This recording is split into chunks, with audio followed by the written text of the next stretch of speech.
Welcome to the channel, ladies and gentlemen. We are going to take a look at a video about there was a conversation with Jen Monganwa. He's going to be talking about a lot of things, but I want us to take a look at when he speaks about why we should still be interested in politics. That is very important. I've always said, you know what, if you think you are trying to avoid politics is all around you. Okay, anyway, let's take a listen to him, and then I hope you enjoy this. Okay, and we will see where it takes us, but it's a very interesting conversation, especially when they speak about the politics. But I want us to start here. Actually, this is so funny, and I want to speak about that also. We will start there and then we will move on. Let's go and let's take a listen. National elections. No, absolutely. Thanks for that time. I enjoyed the conversation. I said to Debza, we will try and avoid talking about short men and all those stuff. Now, I really don't know, guys. What is the problem with this thing of short men? Short men, unfortunately, when it comes to relationships, nah, my guy, we are not winning. I don't think we will ever win, okay? Unless you are moneyed. If you are moneyed, you will win, okay? That is why you find there's an actor, I think in Nigeria, who is a short guy, very short guy. He's married, he's got a wife and stuff like that. And there are a lot of people who are married who are short. And I can tell you that the reason why they are married, you can say whatever you want to say, but it's because of money. If you are a short guy and you think you are going to get yourself a hot lady, whatever, all right, you are not going to win, because we are in a disadvantage, okay? When you find a short lady, they want a taller guy. And when you find a taller lady, they don't want a short guy. So that's the problem.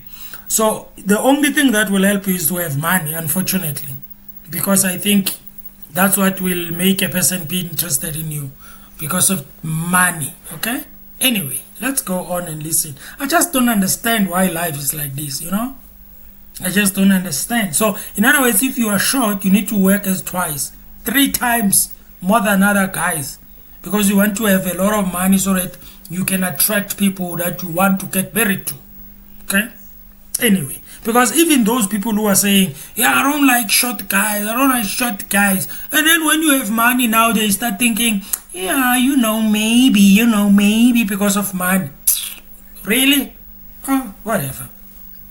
So today we're going to focus. So we're going to try and make it within an hour or so. Shout out to your friend, man, the short guy. Shout out to what did he say?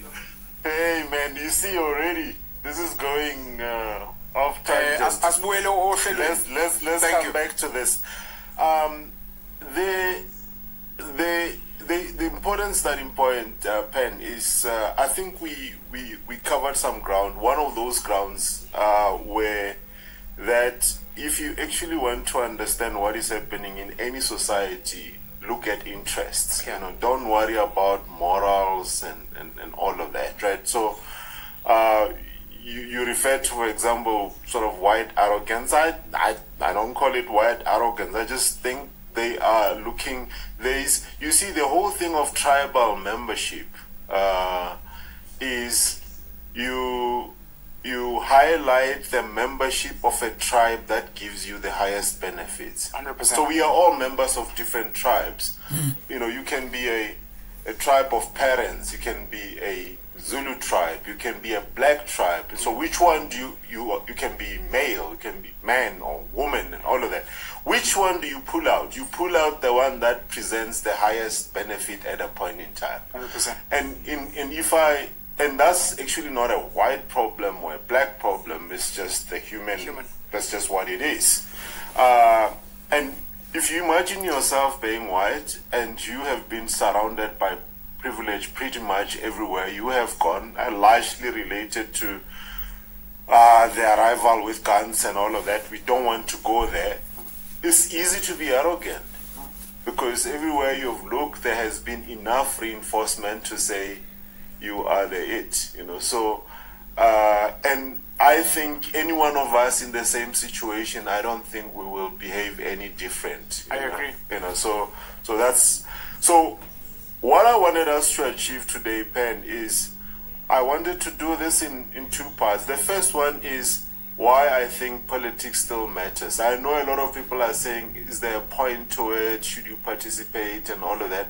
I don't want to spend too much time on it, but I want to make a case that there is a good reason to continue to want to be involved in politics. And then where I want to spend much of the time is the lessons we have learned by contesting elections. Obviously, this is information anyone can go and find on the net somewhere. But we've gone through the trouble of documenting it through the real experience of going through the process, so that one day when someone wants to go through the same process, they don't have to start from scratch. Thank you for that work, by the way. So, Thank you. So it's going to be one of those things that we think people may refer to at a point in time, because we think there will be a point where a lot of people realize that participation in politics is critical. Are you going to put this on the Citizens website? We'll put it on the Citizens website. As a template for anyone who potentially wants to create a party and contest? Yes. Okay. We wanted to call it the how-to of contesting elections, but given that you can only write a how-to when you have shown that you've been successful. All we can say is these are the lessons. But success is relative. You guys got all the way to the ballot paper and you got votes. I think that's success. No, absolutely. Yeah. So let me start with the first part. Why we think it is crucial that people continue to be interested in politics. Right? So much of modern society, because you gotta compare where we are. Societies today to kind of like the old, for example, people will say, land was taken by force as an example, right? So then the argument will be, if you want land, then do the same thing. You can't do the same thing, because what has since happened since the land was taken is the establishment of a state as an institution and the imposition of certain laws. So essentially what the state has done, or government has done, it has monopolized violence. Violence used to be how you settle scores between clans and all of that. And then what the establishment of state did, it took away that. So the state today is the only entity with a monopoly on violence. So you can't just wake up and say, these people were attacked, then you're going to be arrested. And whereas those people would not have been arrested. So we have to think about what does it mean in modern society.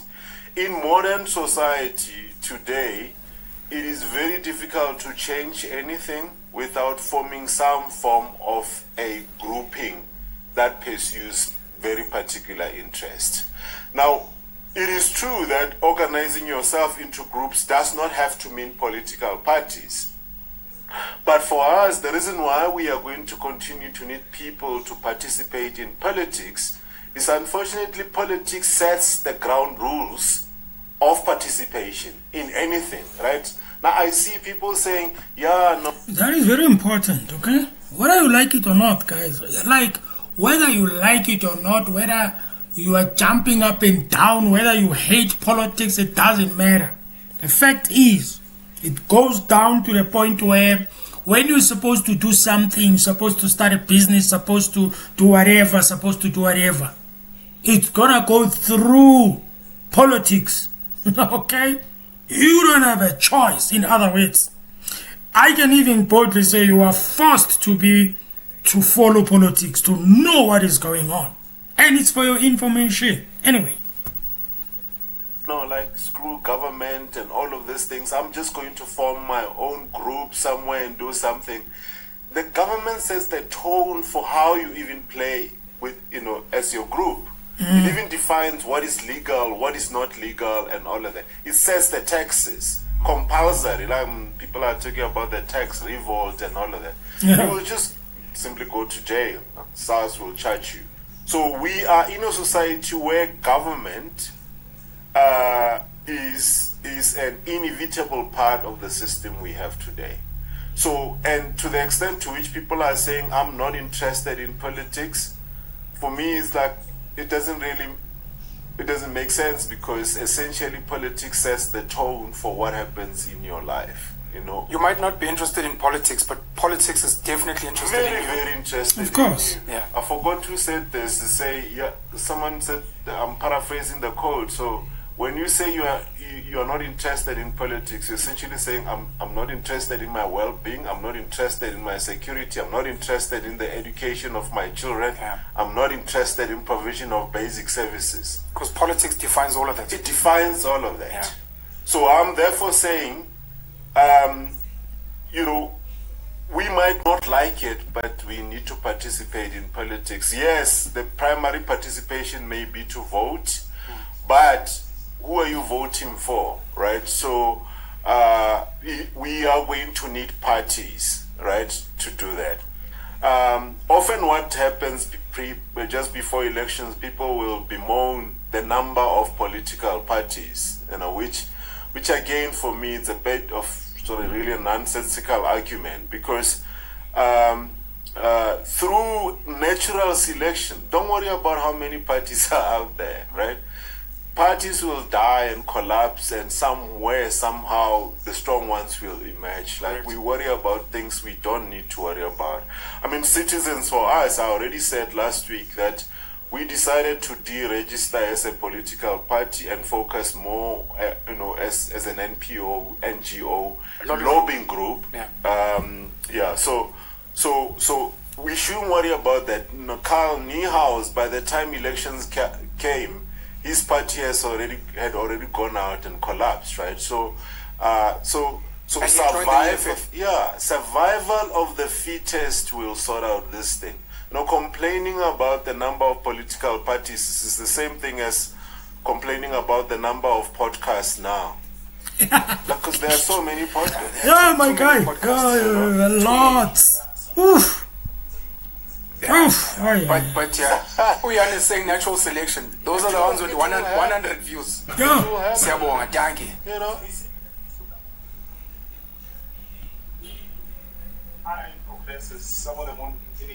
they won't mean anything. I mean, remember, I'm going to talk about things like the cost of contesting elections. At some point, it will just prove not practical for people to continue to put money behind these things. And they will just die. Can I make a point? Yeah? I don't know the numbers. The top three, I think, four political parties are so large that even the rest of the guys sitting in parliament are non-entities. So to even worry about all the other, I don't know if there's like 40 political parties, you really don't have to worry about them at all. I know people complain, and Yeah. I'm one of the people that has complained as well, because it feels like we're being distracted. Yeah. But the reality is people don't care. They only focus on a few guys. Yeah. I mean, I usually use an example of what happens in business. So, for example, And guys, you'll remember that most, not most, is it most or is it the majority? Right? I don't know, maybe half, maybe quarter, I don't know. These parties, they come from they come from certain parties, and that means they were angry and they thought maybe they can do better, and then they started another party. You know, I think most of them are born out of that. I don't know what is the percentage, okay, because I can think of a lot of them, okay, but anyway, I believe that that's the thing. People get angry in another party because it's a big party, and maybe in that party there were a lot of people that were unhappy, and then when the person that they love, they favor, leaves the party, they leave with that person, they start another party. In that same party that they started, which is new, there's gonna be conflict, there's gonna be fights, and then he goes out and start another party again. And then there's another one there doing the same thing, another one, and then you've got all these parties here. You know, but the thing is, even if you can complain, why would you complain? That's how it is, democracy, right? That's what we call it, democracy. You can start a party anyhow, anywhere. As long as you've got money, you can start it. A company like Naspers came out with Take a Lot, right? And I see sometimes people beating themselves up to say, why didn't I come up with the idea of Take a Lot? So Naspers does not come up with Take a Lot. It comes up with 100 different ideas, of which out of that something like Take a Lot survives and then becomes the service we get to know. Yeah. What they don't say is what are the 99 other things they tried. Didn't work out. We don't see that. Yeah. It's called survival bias. You see the thing that got to survive. And sometimes I find it interesting when a party like DA complains about the number of small parties. So for a long time, DA was that small party. So, that's correct. Under the British rule, I guess under the apartheid, Helen Suzman was the sole voice, liberal voice, that the DA came out of. And today, DA is one of those top 5, parties. So I think it's the nature of competition. It's the nature of competition. They fear what they used to be. Absolutely. Absolutely. So you would think that that's a good point, for more small parties. That is a good point. The survival of the fittest will take care of that. So then I want to talk about our experience contesting elections, so that one day, as I said, maybe this thing helps someone somewhere. What does it take to register for elections? Registering the party before registering for elections, because those are 2 different things. Yeah. What are the requirements? What is the process of contesting elections? And then through that process, we'll talk about, things like how much money is required and all of that. And then it's a year later since the 2024 elections. I then want to also just talk about what are the lessons. So the outcomes of those elections, what are the big dynamics there, and the consequences of it. So, talk about, of course, you cannot talk about last year's elections without talking about MK. Of course. And then the other consequences, including conversations on the Bella Act, the land expropriation and all of that, which are the aftermath of the outcome of those elections. Sorry, and I just want you to know what I'm busy doing now. I'm putting together the numbers of all the parties that are sitting in Parliament. I don't want to disrupt you, but at some point I just want to give the numbers of what I was saying earlier to show how almost irrelevant all the other parties are. Yeah. But please continue, sir. Don't mind me on the phone. I'm just doing that. All right. So to navigate this world of what actually happens when you contest elections, I want to just recap on something we touched on in our last discussion, which is pretty much if you want to understand politics, you need to understand the interests, right? Yes. And we spoke about 5 interest groups that if you understand what drives them, you've got a good chance of understanding. Because sometimes we take things as random. So there's Bella, there's this, but you need to have some form of model of understanding what's going on. So what did we say? We say pretty much to understand politics, you need to understand 5 interest groups. The first interest group is the business elite. Those are the people who provide the funding. That's the main one.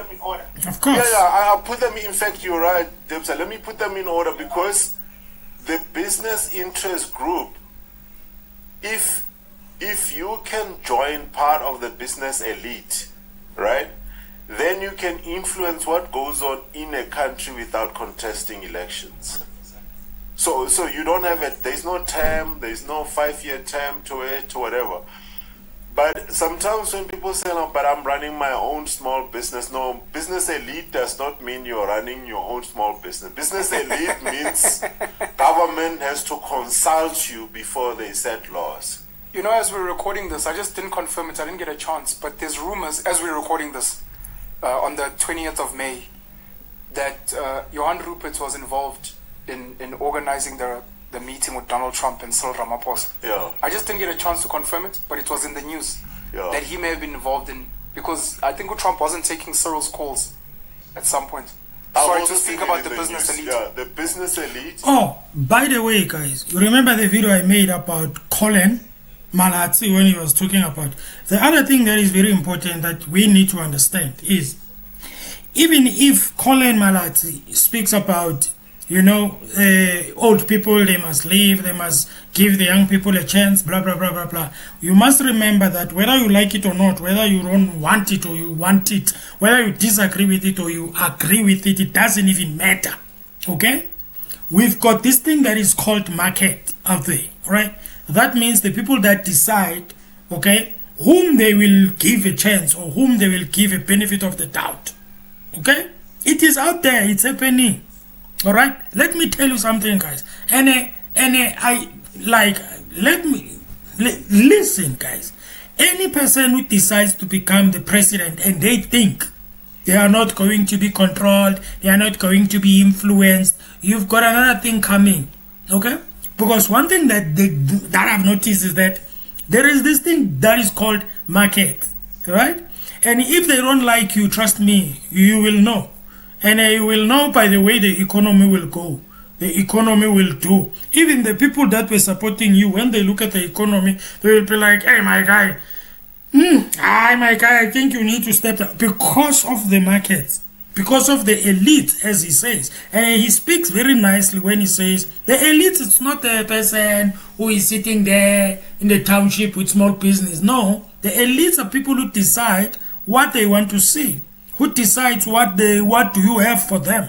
Who decides how are you going to benefit them? Who decides what are we going to benefit in all your presidency? In other words, possibly they make decisions, maybe. You know, I'm just saying. You know, that is why if you think that you are going to be a president, you're just going to enter and just change things just willy-nilly, it's not going to happen like that. They can make things very hard for us, or very hard for South Africa in such a way that you end up thinking, hey, because one of the things that I know, guys, and that I always think about is the fact that if you are a president who's got the mentality of maybe I want to improve black people, I want to change things, I want to change that, and you know that whatever that you are going to do is going to affect those guys who are the elites, who are called the elites, okay? It's going to affect them. They're going to make it so difficult for you in such a way that you will end up thinking in a way that you are thinking that you are helping your people by not doing what the people want you to do, because maybe you are trying to save them, you are trying to protect them, because these guys, they are busy sitting here and they are making things difficult for you, making the economy to be going up and down and whatever. Mrs. Zille said it, okay? If these parties, these two parties, MK, FFP, EFF, they take over, yeah, the economy is going to collapse. She's right. It's going to collapse because they are going to make it collapse. Okay? Because there's a remote, guys. Whether you like it or not, it is just like that. There's a remote somewhere. If somebody is there and they don't like and is making things difficult for them, they push a button, boom. The next thing, things are messed up. It's just all over the place. We just start hating that person. We start saying, listen, leave because you are, you know. And you end up saying to yourself, okay, I am going to do what they tell me to do because this thing is affecting the people and it will look like I am helping the people. Anyway. You can influence what happens in society without the drama of contesting things like elections. Right? So, anti-fragile. Oh, that's Rothschild. I don't care who's in power as long as I control the money supply. What? People are smart out there, eh? Yeah. People are smart, my guy. Yeah. What actually happens? Yeah, those are lobby groups. What the citizens is lobby. Those are, those are the various interest groups that strongly lobby government. I don't know if you guys have heard something called the ship of Theseus. Have you heard of something called the ship of Theseus? So, and I'll come back to the interest groups. Yeah. So the ship of Theseus is this. So Theseus was one of this Greek mythology guys, and so the ship of Theseus is a kind of like a philosophical parable that says, if you have a ship, I don't know if ships get parked. It's parked. Well, that's docked, and it's not moving. It's exposed to elements and all of that, and then over time things get damaged on the ship. And you replace the first panels and the wood and then the tent and all of that. And at some point you have replaced most of the ship. The philosophical question is it still the same ship? Is it still the same ship? It's called the ship of Theseus. Theseus, yeah. Okay. Yeah. And it's a parable. I mean, we will keep. I've got my views, but we'll bring some elements of it as we go on. The reason I thought about this ship of Theseus is that the way the business elite, we are talking about the business interest group, the way they essentially influence society is not one big event, right? Often it starts as something that seems like it is helping society. Yeah. Right? So for example, I don't want to be sued, but that is true. there's a company that has been filling in potholes, right? And I don't want to name it, and I don't want you guys to even name it. Initially, the response is, this is helpful. Here is a company that's doing something. But the provision of good roads is actually the prerogative of the state, right? So what tends to happen is there is this gradual concessions. Like, so that, one company may say, oh no, we want to run traffic lights in Sandton, or we want to run a fire service, or whatever. When business interests take over government, it's not one big movement where they announce that we have taken over the control of the state.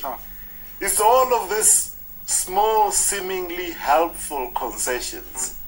And then we will see how much of South Africa today actually is out of the choices of the interest groups. They've been slowly privatizing state. Absolutely, but also they've been choosing for a long time, much of the history. In fact, even if we go up to 1652, the Dutch East Indian Company was not the Dutch government. It was a company. It's in the name. They were here pursuing the interest of their own business interest groups. The change from the government of the British to apartheid in 1948, the National Party. That also came from the farmers who were left out by essentially the then government of national unity between the Africans and the British. So the interest groups were there. The transition of South Africa in 1994, I mean, these things are well documented by people like Sambi Tereblanche. That transition was facilitated by business interest groups. The first meetings of the National Party and the ANC facilitated by business. The arrival of the comrades here as they came back from different places across the world. Where did they go? Where did they meet? It was all facilitated by business. But business is not a mean entity. I'm not suggesting that these are mean people. These are the people looking after the interests of their shareholders. Their priority is profit, right? And profit comes from having the highest revenue possible, ideally at the lowest cost possible. Correct. And forget the morals of like exploitation, slavery. In fact, the cheapest form of labor is slavery, right? So I really think that if businesses could have slaves, they will take slaves, right? 100%. Because that's the lowest cost the lowest cost of labor. That's why they'll outsource to countries that have flimsy labor laws. Absolutely. You know, we talk about sweatshops, right? And but that's where the Apple devices and all of that come from. In fact, if you search, you will find that in some of those sweatshops that make some of the electronic gadgets we have, people have committed suicide out of just like the sheer terrible working conditions. You know, so you know, people, we buy from Temu, so where are the morals? Because if you really wanted to care about the morals, you'll say, oh, let me go and check who produces these things I'm ordering, right? So we impose moral standard on others that we ourselves cannot live up to. So I don't want to position business as a terrible anti-business interest group. They are just doing what they need to do in the interest of their shareholders. That equally so, the person that is buying from Nike, all these places, that Machine, Absolutely. Mr. Beast, Feastables. you know what I mean? For them as well, it's in their interest as well. It's in their You know what I interest. mean? So it goes back when you say that every single person, whatever they do is in their interest. If you can't enslave, you'll outsource the slavery Yeah. and hide it so that your morals are intact. Absolutely. You demonize the group that you usually envy, right? Like, so you demonize for as long as you are not part of the business elite. I think Nietzsche called it something like master morality versus slave morality, right? So when someone comes here and is part of the business elite and they argue for meritocracy and the freedom of people to do stuff and individual rights and all of that, they have not suddenly found some deep wisdom. Once you are at the top of the echelon of society, it makes sense that you should think that you are the master of your destiny, right? So you are going to argue for individual rights and all of that. You are not suddenly like a wise person. But if you are at the bottom of the ladder in that society, it makes sense that you must argue for groups. Yeah. Because your power comes from organizing in groups. Correct. You also are not suddenly deep with wisdom and all of that. And humanity. You are just... You're a loser. Your circumstances require, you mean nothing as an individual. So your circumstances require that the only time you will be heard is if you are part of a group. Correct. You know, that's why you see even in today in corporates, you know, people in so-called the bargaining unit, those like below management, they usually get slightly higher annual, you know, increase on their salaries. Why? Not because they can negotiate for themselves individually, but because they are members of unions. You know, so this whole morality thing is often something you impose on others. But if you look deeper in the mirror, you will find that actually, and same way I say, like, we complain about ANC corruption, which I'll talk about later. For many, and I want to say everyone, but let me say for most people, if you were in the same position, you will be just as corrupt. You know, so it's all about interest. So now, for me, I believe now on this last point, which I think is the last point, you can go and watch the whole conversation, which was a very nice, marvelous, awesome, as always.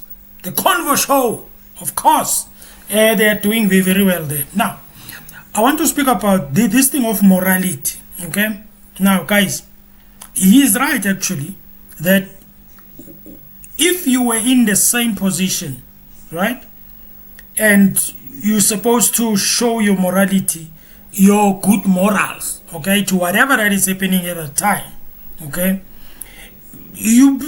chances are you might have compromised, or you might have want to compromise, one, because maybe there is a pressure somewhere. Number two, because you don't want to lose your job. Okay? That is the two things that I believe people makes them sometimes to end up being corrupt. They know that they should be demonstrating their good morals. Okay? But because of the circumstances, unfortunately, some people, they end up getting into corruption because they are trying to protect themselves, protect their jobs, protect maybe the pressure that is coming and everything. Because I can tell you, any topic or anything or any scandal that we find ourselves into, chances are you will find that the person was involved in that thing just because there was a prejudice somewhere. We want you to do this thing. We know it's wrong. Other people, they tell you even face to face. They say, we know it's wrong. We know it's right. But what else can we do? We can't lose 1, 2, 3. We can't lose one. You have to do something. And you have to do it. All right? Unless you decide to say, I don't care. All right? I'm not going to do it. And then obviously they remove you. You lose your job. And you pray that they don't come after you to mess up your life, to make yourself, to make you miserable. You find no job anywhere, and then it's just chai for you, as young people say. Okay?